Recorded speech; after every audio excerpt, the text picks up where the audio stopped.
Hi friends, നിങ്ങൾ ഈ video skip ചെയ്യാതെ കാണണം. കാരണം എന്നെപ്പോലെ ഒരുപാട് പേർക്ക് അനുഭവമുള്ളൊരു കാര്യമാണ് ഞാനിപ്പോൾ പറയാൻ പോകുന്നത്.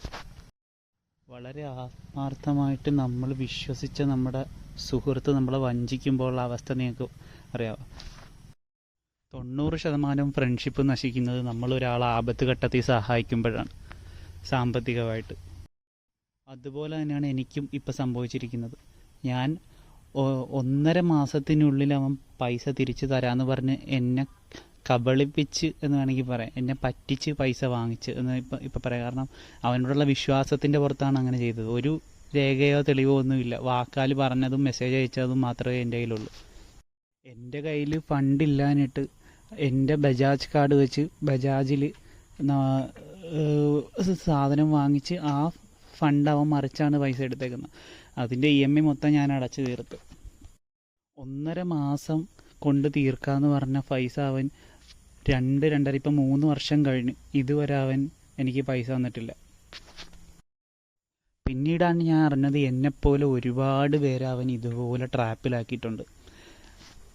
അതിനുള്ള വല്ലാത്ത ഒരു കഴിവ് അവനുണ്ട്. കാരണം ഞാനിപ്പോൾ ഒരു കൂട്ടുകാരനുമായിട്ട് ചെന്നാൽ അവൻ അവൻ്റെ കയ്യിൽ നിന്ന് വരെ പൈസ വാങ്ങും. അത്രക്ക് അവൻ ഉള്ള കഴിവാണ് അവനുണ്ട്. എൻ്റെ ഒരു ഏറ്റവും അടുത്തൊരു സുഹൃത്തുക്കളിൽ ഒരുത്തനായിരുന്നു. ഇപ്പം എനിക്ക് അവനൊരു സുഹൃത്തായിട്ട് പോലും കാണാൻ പറ്റത്തില്ല. കാരണം അത്രക്കൊരു ഫ്രോഡ് തരമാണ് അവൻ എന്നോട് കാണിച്ചത്. എന്നെപ്പോലെ ഒരുപാട് പേരെ അവൻ പറ്റിച്ചിട്ടുണ്ട്. ആലപ്പുഴ ജില്ലയിൽ മൊബൈൽ തരാമെന്ന് പറഞ്ഞ് ഫണ്ട് നേരത്തെ അഡ്വാൻസ് വാങ്ങിച്ച് ഐഫോണും ലാപ്ടോപ്പ് എന്നൊക്കെ പറഞ്ഞാണ് കൂടുതലും ആൾക്കാരെ പറ്റിച്ചിരിക്കുന്നത്. ഇപ്പോൾ അവനെ പറ്റി അവിടെ ആലപ്പുഴയിൽ അന്വേഷിച്ച് കഴിഞ്ഞാൽ ഒരു നല്ല അഭിപ്രായവും നിങ്ങൾക്ക് കേൾക്കാൻ സാധിക്കത്തില്ല.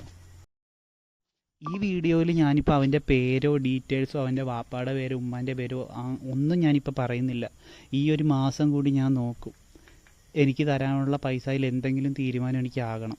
കാരണം ഞാൻ അത്രക്കും ഇപ്പം ഫിനാൻഷ്യലായിട്ട് ഒരുപാട് ആവശ്യമുള്ള ഒരു സിറ്റുവേഷനിലാണ് ഇപ്പം നിൽക്കുന്നത്. ഈ മാസം കൂടി ഞാൻ നോക്കും. ഈ മാസമാണ് അവൻ ലാസ്റ്റ് ഇനിയിപ്പോൾ അവധി പറഞ്ഞിരിക്കുന്നത്. അതായത് ഒരു 100-150 പ്രാവശ്യം അവൻ അവധി പറയും. ഇതിനി ലാസ്റ്റാണെന്ന് ഞാൻ പറഞ്ഞ് ഈ മാസം കൂടി ഞാനിത് നോക്കിയിട്ട് എൻ്റെ ക്ഷമയുടെ നെല്ലിപ്പല ഇളകി ഇനി ഞാൻ അവൻ്റെ ഫുൾ ഡീറ്റെയിൽസ് ഞാൻ നിങ്ങൾക്ക് ഷെയർ ചെയ്യും. ഈ യൂട്യൂബിൽ ഞാനിടും, യൂട്യൂബിലിടും, ഫേസ്ബുക്കിലിടും, ഇൻസ്റ്റാഗ്രാമിലും ഇടും, എല്ലാത്തിലും ഇടും. ഇപ്പം ഞാൻ ഒന്നും ഷെയർ ചെയ്യുന്നില്ല. അവൻ ഫണ്ട് തരുമെന്നുള്ള പ്രതീക്ഷയിലാണ് ഞാനിപ്പോൾ ഈ വീഡിയോ ഇടുന്നത്. അവൻ്റെ പേര് ഞാൻ പറയുന്നില്ല, ഒരു ഡീറ്റെയിൽസ് ഞാനിപ്പോൾ ഇതിൽ പറയുന്നില്ല. എന്നെപ്പോലെ തന്നെ ഒരുപാട് പേർക്ക് അവൻ പൈസ കൊടുക്കാനുണ്ട്. ഗായ്സ്, എല്ലാവരും സപ്പോർട്ട് ചെയ്യും. ഓക്കെ.